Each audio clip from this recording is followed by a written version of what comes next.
আসসালামু আলাইকুম ভাই। ওয়ালাইকুম আসসালাম। জি বলেন, কোথায় যাবেন? আমি একটু শ্যামপুর গ্রামটা খুঁজছিলাম, ওখানে একটা মসজিদ আছে, আমি ইমাম হিসেবে এসেছি। ও, আপনি তাহলে শ্যামপুর গ্রামের নতুন ইমাম সাহেব? এটাই শ্যামপুর গ্রাম, আপনি একদম ঠিক জায়গায় এসেছেন। আলহামদুলিল্লাহ। তা ভাই মসজিদটা কোন দিকে, আমাকে একটু দেখিয়ে দেবেন রাস্তাটা? এই রাস্তা ধরে সোজা এগোলেই সামনে একটা আম গাছ আছে, ওই আম গাছের পাশেই কমিটির অফিস, ওখানেই সভাপতি সাহেব বসে আছেন। গতকাল রাতে কি আপনার সাথে ফোনে কথা হয়েছিল? জি, আমার সঙ্গেই সভাপতি সাহেবের কথা হয়েছিল। আচ্ছা চলেন, আমি দেখিয়ে দিচ্ছি। আল্লাহ আপনার উপর রহম করুক ভাই। আচ্ছা ভাই চলেন, ওঠেন। ঠিক আছে চলেন। মুরব্বি চলেন।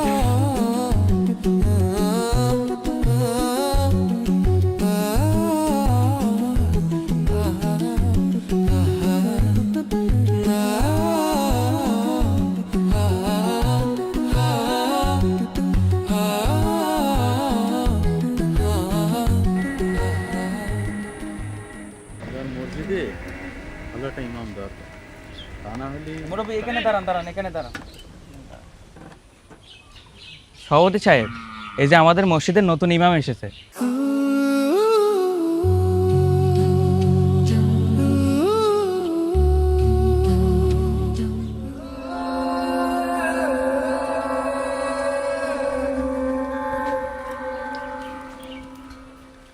আসসালামু আলাইকুম সভাপতি সাহেব। ওয়ালাইকুম আসসালাম। তাহলে তুমি আমাদের মসজিদের নতুন ইমাম, ওই যার সঙ্গে রাত্রে কথা হয়েছিল? জি আমি গত রাত্রে রওনা দিয়েছিলাম, রাস্তায় একটু দেরি হয়ে গেল।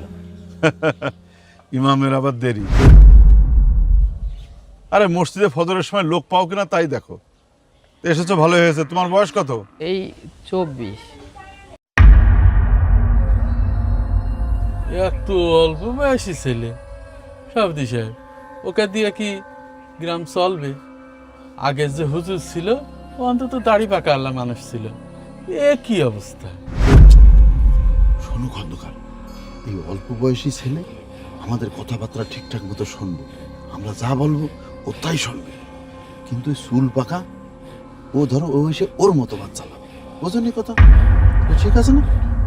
শোনো হুজুর, এই গ্রামের কমিটির কথাই শেষ কথা। আমরা যা বলবো সেটা তোমার অক্ষরে অক্ষরে পালন করতে হবে, বুঝেছো? জি সভাপতি সাহেব, আমি তো আপনাদের খেদমত করার জন্যই এসেছি। খেদমত? ভালোই তো তেল মারা শিখেছে আর কি।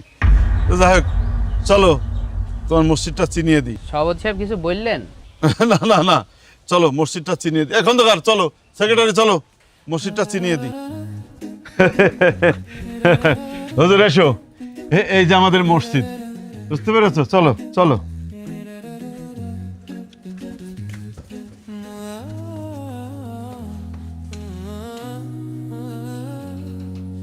হুজুর এসো, এই হলো আমাদের মসজিদ। এই মসজিদে নামাজ পড়ানো, আজান দেওয়া এবং বাচ্চাদের সকালবেলা লেখাপড়া করানোর দায়িত্ব সব তোমার। আর ওই যে ওই কোনায় পাটি বিছানো দেখছো না, ওই যে একটা বালিশও রয়েছে, এখানে বিছানার চাদর বিছিয়ে এখানে রাত্রে থাকবা। সবই তো বুঝলাম, কিন্তু আমার থাকার জন্য একটা ঘর? আলাদা ঘর? তুমি কি খানদানি মেহমান হয়ে কারো বাসায় বেড়াতে এসেছো নাকি? এটা মসজিদ, ওইটাই তোমার থাকার জায়গা। শোনো, এর আগের যে ইমাম ছিল সেও ওইখানে ঘুমাইতো, ঠিক আছে? বুঝতে পেরেছো আমার কথা? আচ্ছা ঠিক আছে, কিন্তু ওযু গোসলের জন্য পানি আর ওয়াশরুমটা কোথায়? ওয়াশরুম? খন্দকার সাহেব শোনো, ইমাম সাহেব ওয়াশরুম চাই। ওই দেখো, ওই যে বাগানটা, ওই বাগানটায় কেউ যায় না, ওই বাগানটায় তোমার প্রয়োজনীয় কাজ সারবা। আর খাবার পানি, পানিটা কোথা থেকে আনবো? ওই যে বদনা বালতি দেখছো, যদি পানি লাগে পাশের বাড়িতে চলে যাবা, ওদের টিউবওয়েল আছে। কিন্তু আমি তো একজন ইমাম মানুষ, যার তার বাড়িতে কিভাবে ঢুকে পড়বো? শোনো, এত যদি ইজ্জতের ভয় থাকে তাহলে ইমামতি করতে এসেছো কেন? এই গ্রামে কোনো ইমামের আলাদা খাতির যত্ন হয় না। এই শোনো, নামাজটা ঠিকঠাক মতো পড়িও। ব্যাস, খন্দকার চলো। হ্যাঁ শোনো খন্দকার, এসো। ওই ইমাম সাহেবের দিকে একটু খেয়াল রেখো। হ্যাঁ চলো। ঠিক আছে।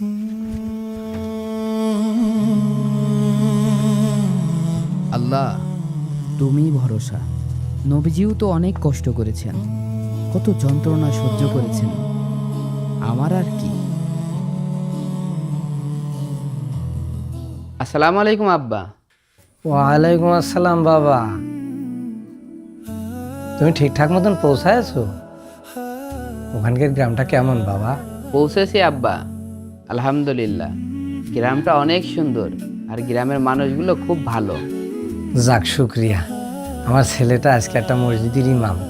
আমার যে কি খুশি লাগছে বলে বুঝতে পারবো না। তোমার মা সারাটা দিন এই কথাটাই কুয়ে বেড়াচ্ছে। আমার শরীর এখন কেমন আব্বা? শরীরটা একটু দুর্বল, তবে চিন্তার কিছু নেই। শোনো, তুমি নিজের খেয়াল রেখো, আর বেতন ভাতা যাই পাও তাড়াহুড়ো করার দরকার নেই, বুঝতে পেরেছো? আগে ওই জায়গার লোকজনের মনটা জয় করো, তারপর দেখবা সব হবে না। বুঝতে পেরেছো বাবা? জি আব্বা, আপনারা দোয়া করবেন। প্রথম বেতন পেলেই আম্মার ওষুধের টাকাটা পাঠাবো। আল্লাহ তোমার ভালো করুক বাবা। তাহলে রাখি। আসসালামু আলাইকুম আব্বা। আচ্ছা আচ্ছা, ওয়ালাইকুম আসসালাম।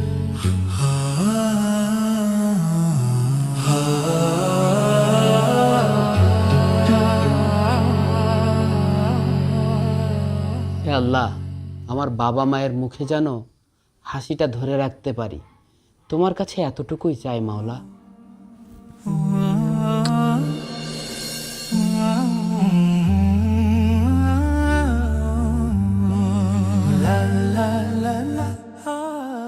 আসসালামু আলাইকুম হুজুর। ওয়ালাইকুম আসসালাম।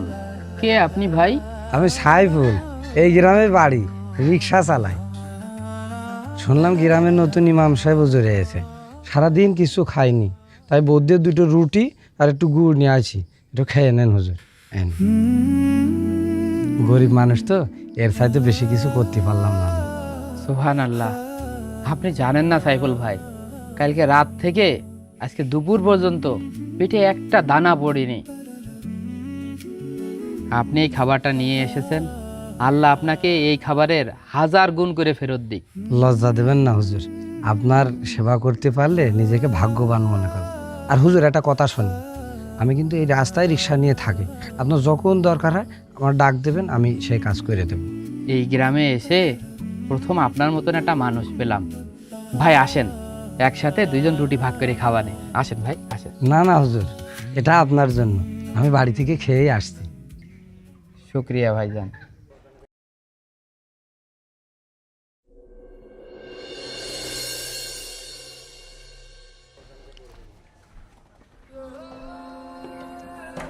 হুজুর, ও হুজুর, একটু বের হও তো।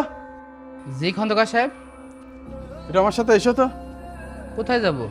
এসো, তারপরে বলছি। কি হয়েছে কি?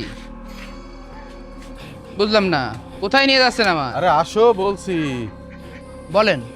হুজুর, এই গরুটার গা ধুয়ে দাও দিনি, গরুর গায়ে কাদা গোবর মিশে রয়েছে, ভালো করে গোসল করে দাও। কিন্তু খন্দকার সাহেব, এটা তো আমার কাজ না, আমি তো মসজিদের ইমাম, আমার কাজ তো নামাজ পড়ানো। নামাজের জন্য মানে? এই গ্রামের ভাত গিলবা আর এই গ্রামের লোকের কাজ করবা না? এই মসজিদের সব টাকা কে দেয় জানো? এই খন্দকার দেয়। আর তুমি আমার গরুর গোসল করানো ছোট কাজ মনে করো? না, কাজ ছোট বড় না, কিন্তু কোনো কিন্তু না, যাও কাজ করো। সভাপতি সাহেবের কাজ যদি বলি, বুঝবা কত ধানে কত চাল, আর চাকরি কিভাবে থাকে। কি মুসিবত। মারিস নি। হুজুর গরুর গোসল করা হচ্ছে কেন? হুজুর তো নামাজ পড়াই।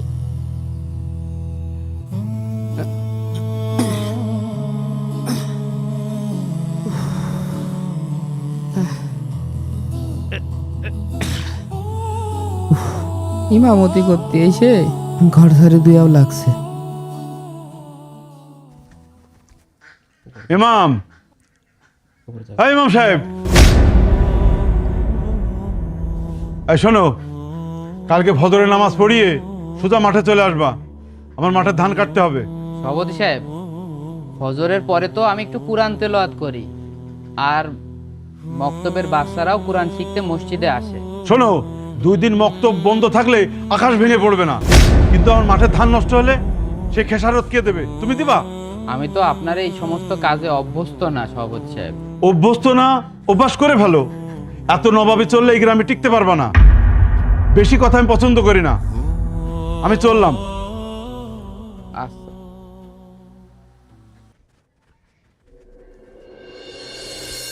হুজুর, দেয়ালটা একটু গেঁথে দাও দিনি। আজকে মিস্ত্রি সব আসেনি, তাছাড়া তুমি তো বসেই রয়েছো। খন্দকার সাহেব, আমি তো রাজমিস্ত্রির কাজ জানি না। না জানলে শিখে নাও, ইট বালি ধরো, কাজ এমনি শিখে যাবে না। রাব্বি, জি ভাই, হুজুরকে একটু দেখিয়ে দে তো। চলেন হুজুর, আমি শিখিয়ে দিচ্ছি, আপনি খালি ইটগুলো আগিয়ে দেবেন।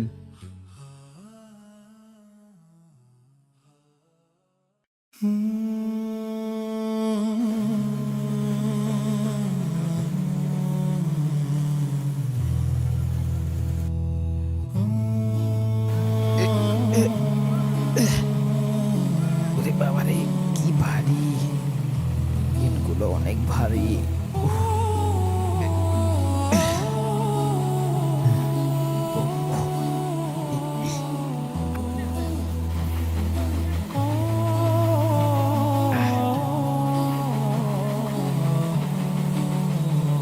এই হুজুর, জি। বিড় বিড় করে কি করছিস? কাজ কর, কাজ। নাকি আমার নামে বদদোয়া দিচ্ছিস?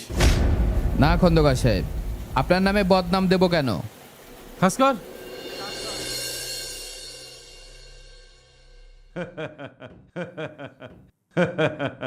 ঠিক ঠিক। আসসালামু আলাইকুম সভাপতি সাহেব। আপনার সাথে একটু কথা ছিল। বলো। 2 মাস হলো আমি আপনাদের মহল্লার মসজিদে ইমামতি করি। নামাজ পড়ানো, মক্তবে ছোট ছোট বাচ্চাদের পড়ানো এবং মসজিদ পরিষ্কার পরিচ্ছন্ন রাখা, পাশাপাশি আপনাদের টুকটাক কাজও আমি করে দিই। আমার বেতনটা খুব দরকার ছিল। গ্রামে আমার আব্বা আম্মা খুব কষ্টে দিন পার করছে। বেতন? এই তো সবে 2 মাস তুমি আসলে, এর ভিতরে বেতন আর বেতন আর টাকা টাকা। শোনো, ইমামের মুখে অত টাকা টাকা মানায় না। সভাপতি সাহেব, দেখলেন তো, আমি আগেই আপনার বলিলাম, কম বয়সী ছেলে 2 মাস যেতে না যেতেই টাকার গন্ধ পেয়ে গিয়েছে। একদম ঠিক কথা বলিলে তুমি। খন্দকার সাহেব, আমি তো আর আপনার কাছে হাত পেতে ভিক্ষে চাচ্ছি না।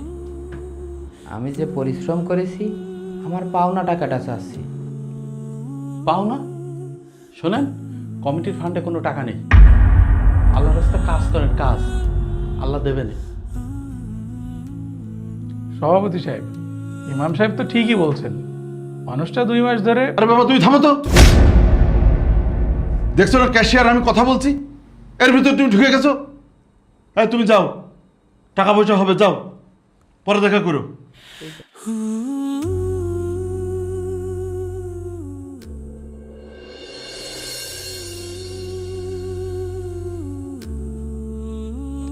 হে আল্লাহ, আমি তো তোমার ঘরের খেদমত করতে এসেছিলাম, এ কি মুসিবতে পড়লাম আল্লাহ। ও আল্লাহ। হুজুর, আপনার মন খারাপ কেন? আরে আপন, না বাবা, মন খারাপ না। তা তুমি আজকে মক্তবে পড়তে আসোনি কেন? আব্বা মাঠে নিয়ে গেছিল। হুজুর, একটা কথা জিজ্ঞেস করব? করো। আপনি তো হুজুর, তাহলে আপনাকে দিয়ে গরু পরিষ্কার করায় কেন, ধার কাটায় কেন? বাবা, বড় হলে বুঝবে, মানুষ কখনো কখনো আল্লাহর ঘরের মেহমানকে সম্মান দিতে ভুলে যায়। তুমি কিন্তু বড় হয়ে এমন করবা না, সবাইকে সম্মান দিবা। হুজুর, আমি বড় হলে আপনার মতন হুজুর হব, আর কাউকে দিয়ে গরু পরিষ্কার করাবো না। আমিন। আমি দোয়া করি তুমি এই গ্রামের সবচেয়ে ভালো মানুষ হবে ইনশাল্লাহ। الله أكبر الله أكبر الله أكبر الله أكبر أشهد أن لا إله إلا الله الله أكبر الله أكبر لا إله إلا الله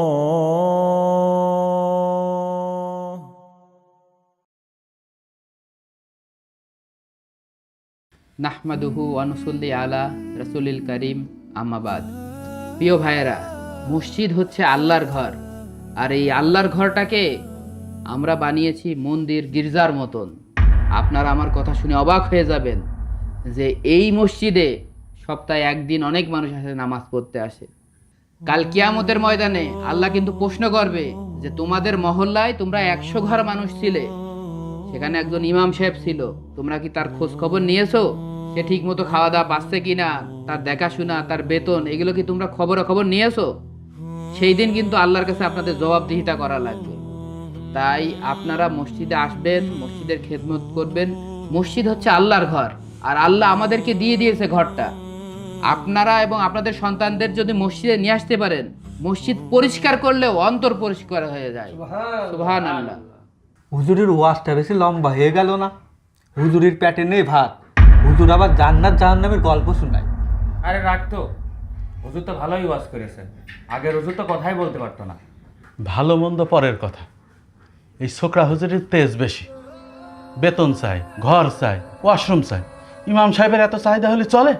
ঠিক বলেছেন খন্দকার সাহেব, আমাদের আগের হুজুরও ভালো ছিল, ও কোনো কথাই বলতো না। কি ব্যাপার, আমার নামে কি বলছে? কিন্তু আগের হুজুরকেও তো আপনারা না খাইয়ে রাখতেন, শেষমেশ হুজুর চলে গেল। এই মাসুম, বেশি পাকনামো করে না। তোমার চায়ের দোকানটা আমার জায়গায়, মনে রাখিস। জি ভাই, আর কিছু বলছি না। সভাপতি সাহেব, আজ একটা জরুরি বিষয় তুলতে চাই। আমাদের মসজিদের ইমাম সাহেব গত 3 মাস ধরে 1 টাকাও বেতন পাননি, অথচ তিনি দিনরাত পরিশ্রম করে যাচ্ছেন। এটা কিন্তু আমাদের জন্য গুনাহের কাজ। কি ব্যাপার সেক্রেটারি সাহেব, হঠাৎ করে ইমাম সাহেবের প্রতি দরদ উতলে উঠল, ঘটনাটা কি? এটা দরদের কথা না সভাপতি সাহেব, এটা ইনসাফের কথা। শ্রমিকের ঘাম শুকানোর আগে তার মজুরি দিতে বলা হয়েছে, অথচ আমরা আল্লাহর ঘরের ইমামকেই ঠকাচ্ছি। সেক্রেটারি সাহেব তো ঠিকই বলেছে, হুজুর তো অনেক কষ্ট পেরেছে। আচ্ছা ঠিক আছে, সামনের মাসের 1 তারিখেই হুজুরের 3 মাসের বেতন সহ পাওনা টাওনা যা আছে দিয়ে দেওয়া হবে। এর ভিতরে ফান্ডেও টাকা চলে আসবে। আলহামদুলিল্লাহ। শুনলেন তো ইমাম সাহেব, সামনের মাসে আপনার বকেয়া বেতন দিয়ে দেবে। সভাপতি সাহেব, আপনাকে অনেক ধন্যবাদ। সেক্রেটারি সাহেব, আপনাকেও ধন্যবাদ, শুক্রিয়া। আচ্ছা ঠিক আছে ঠিক আছে, মাগরিবের সময় হয়ে যাচ্ছে, মসজিদে গিয়ে আজান দাও, যাও। আসসালামু আলাইকুম। হ্যাঁ যাও।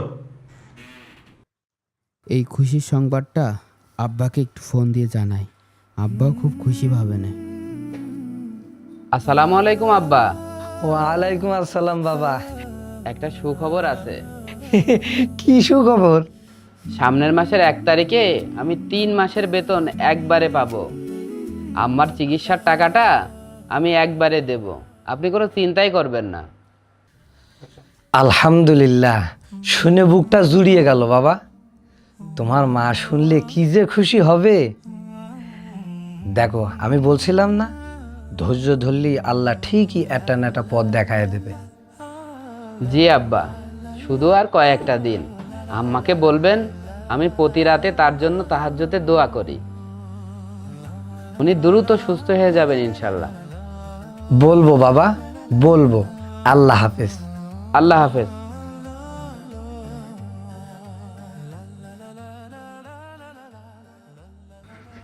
আলহামদুলিল্লাহ, আল্লাহ মায়ের চিকিৎসাটা যেন করতে পারি।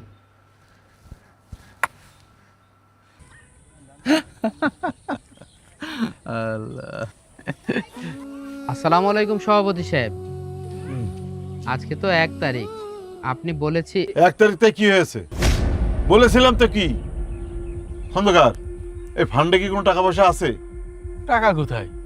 মসজিদের মাইক নষ্ট হয়ে গিয়েছে, লাইট সারলাম, ফান্ড একদম খালি।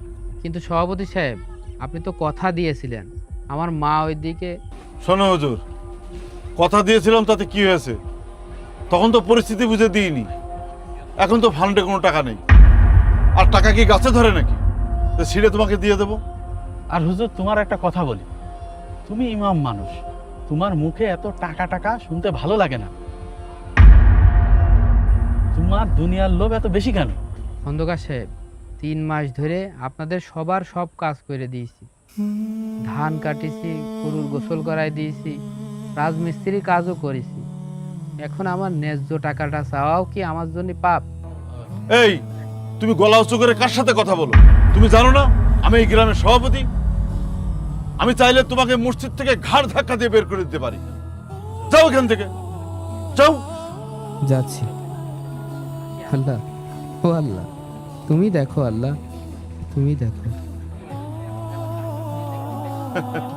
মানে বেয়াদব একটা। সব কাজ মনে হচ্ছে আমার করা লাগবে। আমি এই গ্রামে ইমামতি করতে এসে একদম দায়ী থেকে পড়েছি। সবাই আমার নিয়ে একদম চাকর পেয়েছে, যে যা পারে তাই করাচ্ছে। হুজুর, হ্যাঁ, এদিকে আসেন। জি বলেন। আগামীকাল আমার বাড়িতে মেহমান আসবে।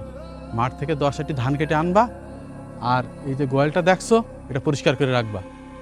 খন্দকার সাহেব, আমি আর পারছি না, যে আমি অসুস্থ হয়ে যাচ্ছি।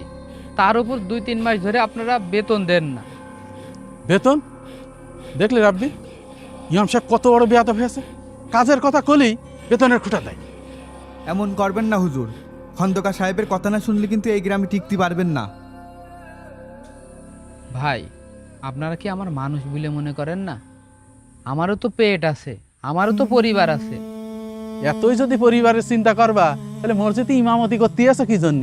বাড়িতে দিন মজুরি দাও গা, মসজিদের ভাত গিলবা আর মুখে মুখে তর্ক করবা, এত সস্তা না। সুজা মতো কালকে আমার কাজ হয়ে যায় জানো। আরে ভাই, কথাটা মনে থাকে জানো। এই দেখেন, সেক্রেটারি সাহেব আর একটা কাজ দিয়ে দিল। এখন আপনারাই বলেন, গোয়াল পরিষ্কার করা কি আমার কাজ?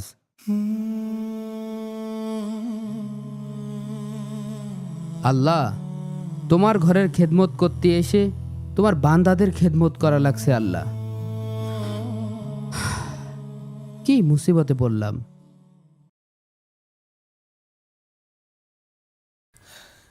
বাজারে একটা ফোন দি।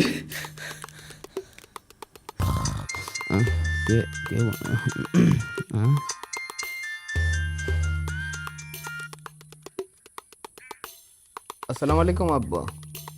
ধরছে ও বাজান, বাজান রে, তোর মার অবস্থা ভালো না বাজান।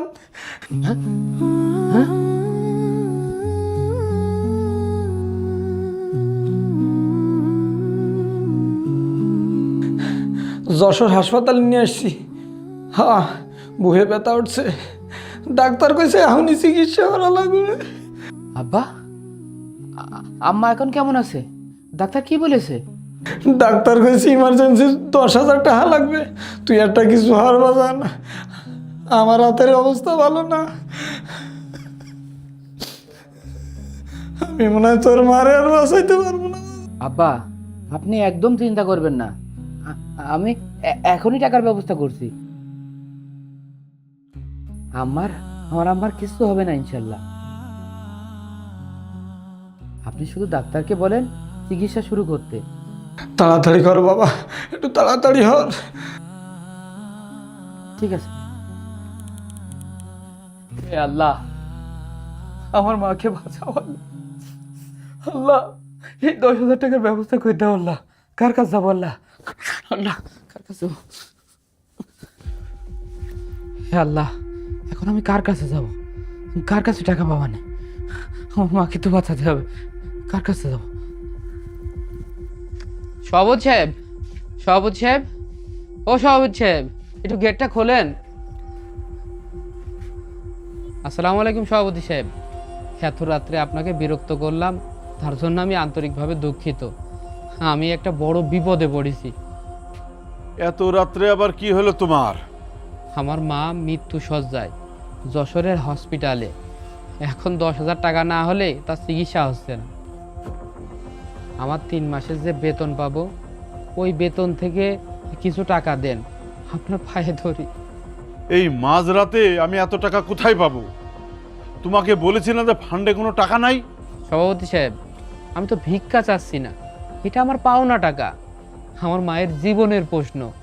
শোনো হুজুর, তোমার মায়ের সমস্যা এটা তোমার সমস্যা, এটা কমিটির কোনো সমস্যা না। সকাল পর্যন্ত যদি আমার মাথা আওয়াজ সহজে।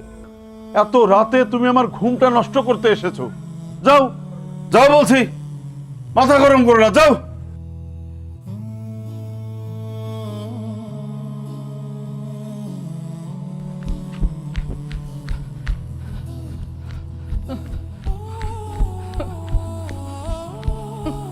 খন্দকার সাহেব, খন্দকার সাহেব,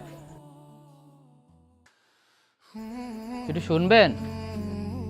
কি ব্যাপার হুজুর, এত রাতে? আমার মা খুব অসুস্থ, 10,000 টাকা লাগবে। টাকাটা না দিতে পারলে আমার মা মারা যাবে। আপনি তো টাকার মানুষ, আমাকে এই টাকাটা একটু দেন। আমার বেতন থেকে কেটে রেখে নেন, আমি আপনার কাছে হাত জোর করছি। ধার? আমি ধার দিতে পারি, কিন্তু আমার নিয়ম জানেন, আমি কিন্তু সুদে টাকা খাটাই। 10,000 টাকায় 12,000 টাকা দিতে হবে। পারবা? যদি পারো তাহলে বলো। খন্দকার সাহেব, আমি একজন ইমাম, আমি কিভাবে সুদের এই টাকাটা নেব? এটা তো হারাম। আল্লাহ আর আল্লাহর রসুল সুদের বিরুদ্ধে যুদ্ধ ঘোষণা করেছেন। তাহলে তো আমি কিছু করতে পারবো না হুজুর, আমার টাকা সুদে ছাড়া বের হয় না। হয় আপনার ইমান বাঁচান, না হয় আপনার মার জীবন বাঁচান। এখন আপনিই ঠিক করেন কি করবেন। আমি ইমান বেচবো না খন্দকার সাহেব, আল্লাহ আছে, আল্লাহ নিশ্চয় একটা ব্যবস্থা করে দেবে। তাহলে যাও, আমার ঘুম নষ্ট করেন।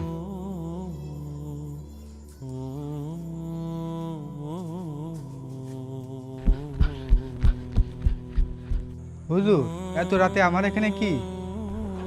ভাই, আমার মা মৃত্যু সজ্জায়, 10,000 টাকা লাগবে, যা পারেন দেন ভাই। হুজুর, আমি এত টাকা কনে পাবো? আমি গরিব মানুষ, মাফ করেন। আবার দাঁড়িয়ে রয়েছেন, যান।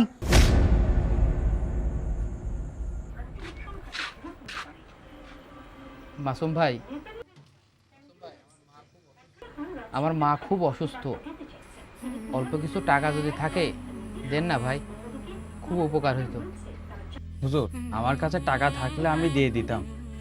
এই চায়ের দোকানে সামান্য আয়, সত্যিই আমার কাছে টাকা নেই হুজুর।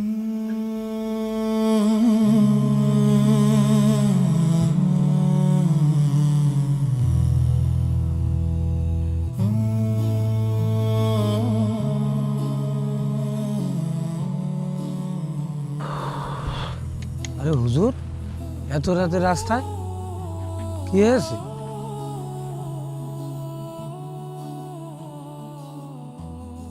মুখটা এরম কেন আপনার? সাইফুল ভাই, আমার মা মৃত্যু সজ্জায়, 10,000 টাকা লাগবে আজকে রাত্রির মধ্যেই। গ্রামের প্রত্যেকটা মুসল্লির দরজায় গিয়েছি, কেউ কেউ টাকা দিইনি। হুজুর, আজকে আমার কাছে সারা দিন ভাড়া উঠেছে 300 টাকা। এই নেন, পুরোটাই নেন।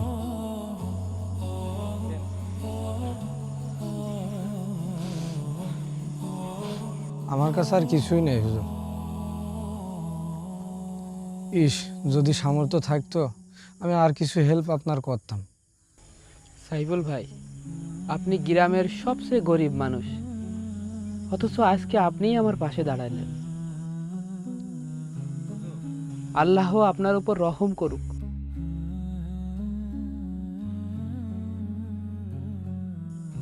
হুজুর, কাঁদবেন না, আল্লাহ ঠিক একটা না একটা পথ বের করে দেবে।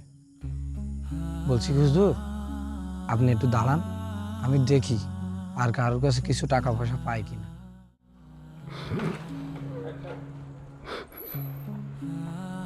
হুজুর, এত রাতে আপনি এখানে? সাইফুল এসে আমাকে সবকিছু খুলে বলল। আমার তো বিশ্বাসই হচ্ছে না, সারা গ্রামে একটা মানুষ আপনার জন্য দরজা খুললো না। সেক্রেটারি সাহেব, আমার মায়ের হাতে আর সময় নেই, মাকে মনে হয় বাঁচাতে পারবো না।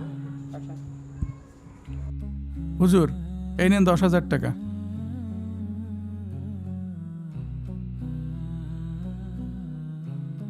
আমার জমানো টাকা, বেতনের হিসাব পরে দেখা যাবে। আপনি আগে বাসায় টাকা পাঠান। সেক্রেটারি সাহেব, এ আমি কিভাবে? হুজুর, কোনো কথা না, মানুষ মানুষের বিপদে পাশে দাঁড়াবে। আমরা যদি ইমাম সাহেবের বিপদে পাশে না দাঁড়াতে পারি, তাহলে আল্লাহর কাছে কি জবাব দেব? আপনি টাকাটা দ্রুত বাসায় পাঠান। আজ আপনার ওসিলায় আমার মা সুস্থ হবে। আল্লাহ আপনাকে উত্তম প্রতিদান দান করুন। ঋণের কথা পরে বলবেন হুজুর, আগে আপনি বাসায় টাকাটা পাঠান। আসসালামু আলাইকুম আব্বা। ওয়ালাইকুম আসসালাম। 10,000 টাকা পাঠিয়ে দিয়েছে, পেয়েছেন? পেয়েছি বাবা, পেয়েছি। ডাক্তার চিকিৎসা শুরু করেছে। তোমার মায়ের অবস্থা আগের তুলনায় অনেক ভালো। দোয়া করি বাবা, তুমি অনেক বড় হও, অনেক বড় হও, দীর্ঘজীবী হও। আলহামদুলিল্লাহ, আলহামদুলিল্লাহ, আম্মা ভালো আছে। এর থেকে বড় খবর আর কি হতে পারে? আম্মাকে বলবেন আমি তার জন্য তাহাজ্জুদে দোয়া করি। বলবো বাবা, বলবো। তুমি যে কত কষ্ট করে টাকাটা জোগাড় করেছো আমি বুঝতে পারছি। আল্লাহ যে আমার এরম একটা ছেলে দিয়েছে, এর থেকে বড় পাওয়া আর কিছু নেই আমার। আব্বা, আপনারা আমার জন্য দোয়া করবেন, আমি যেন আল্লাহর পথে অটুট থাকতে পারি। আর আপনি আম্মার খেয়াল রাখবেন। তোমার মতন সন্তান আমি জন্ম দিতে পেরে আমি ধন্য বাবা, আমি ধন্য। রাখি তাহলে, ফজরের আজান দিতে হবে। আল্লাহ হাফেজ বাবা, অনেক দোয়া করি তোমার জন্য। রাখো। কি ব্যাপার, ইমাম সাহেব তো আজান না দিয়ে থাকে না? আচ্ছা চলো ভিতরে, দেখি কি অবস্থা, চলো।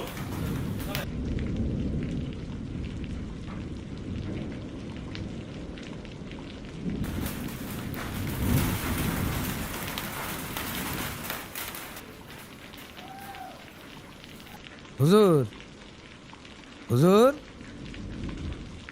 হুজুর, হুজুর, হুজুর। হ্যাঁ, হায় আল্লাহ, হুজুর কি হলো? হ্যাঁ, দেখি তো। কান লাগাই দেখি তো। কাকা, হুজুর আর নেই। বলিস কি?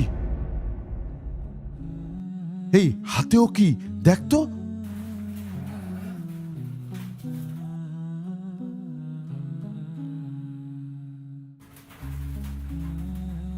দেখ তো কি লেখা আছে। ভেবেছিলাম ইমাম মানে নেতা, কিন্তু আজ বুঝলাম ইমাম মানে চাকর। হায় আল্লাহ, কি দিয়ে কি হয়ে গেল? আহারে মানুষটা, এই মানুষটা কি করলো না আপনাকে জন্য? ধান কেটেছে, গরু গোসল করাইছে, এমনকি রাজমিস্ত্রির কাজ পর্যন্ত আপনারা তার দিয়ে করাই নিয়েছেন। অথচ রাত্রির অন্ধকারে 10,000 টাকার জন্য প্রত্যেকের দরজায় যে এসে ধনা দিয়েছে। একটা মানুষের মনও কি গড়ল না তার জন্য?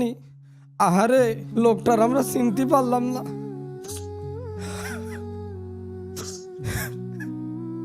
কি জবাব দেবেন এখন আল্লাহর কাছে বলেন? হুজুর বলেছে বড় হয়ে সবাইকে সম্মান দিতে, কিন্তু হুজুর আজকে আপনাকে তো কেউ সম্মান দিল না।